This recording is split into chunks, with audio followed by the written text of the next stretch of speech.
захоронения начались уже, по всей видимости, тогда, когда количество жертв и, скажем так, невозможность убрать трупы начала превышать какой-то определенный предел, да, и люди начали это сами делать уже, мирные жители, потому что, к сожалению, это нужно было делать, потому что, люди просто находились на улице, и убирать их, кроме как самим мирным жителям, просто не было кому.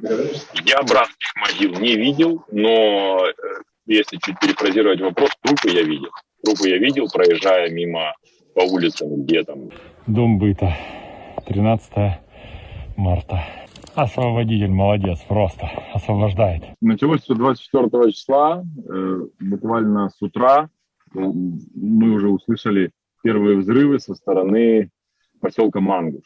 Там как бы всю жизнь находился военный аэропорт. Точнее, это был наш гражданский аэропорт после конфликтов в 2014 году. Этот аэропорт перешел, так сказать, во власть военных.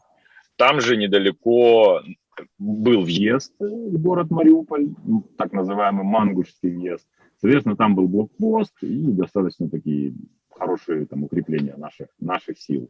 Вот. Соответственно, товарищ мой живет недалеко от этого блокпоста, и он, это уже после мы с ним общались, он услышал очень хороший взрыв, то есть какой-то прилет снаряда, наверное.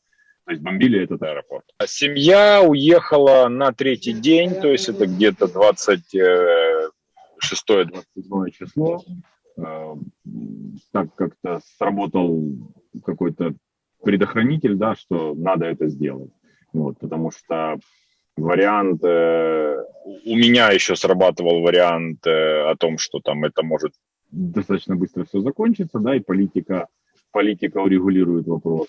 Я не мог поверить, что такое как война, такое событие, как война и как вторжение соседнего государства может произойти в 21 веке. Я в это отказывался верить, да, подсознание как бы не понимало ничего, да, и были определенные активы в городе, работа и там бизнес частный, который тоже нужно было, так сказать, обезопасить. Решение о том, что и мне пора уезжать, где-то пришло, наверное, 2-5 числа, это где-то через 10 дней, на 10-й день, но уже это сделать было невозможно.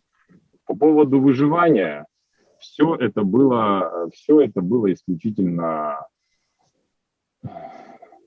как войну, подвал, камин, рубили деревья, пили воду, из запасов запасы воды были, но также собиралась дождевая вода, снег, который выпал в марте месяце. То есть все вот эти скиллы неожиданно были прокачаны. Мы ребятам привозили еду, мы привозили там теплые вещи, забирали там у них теплые вещи, да, там помогали как-то содержать там типа их, потому что они там стоят в обороне и как бы там нет возможности там экстренно там подвести им, им там питание организовать, воду, там, чай.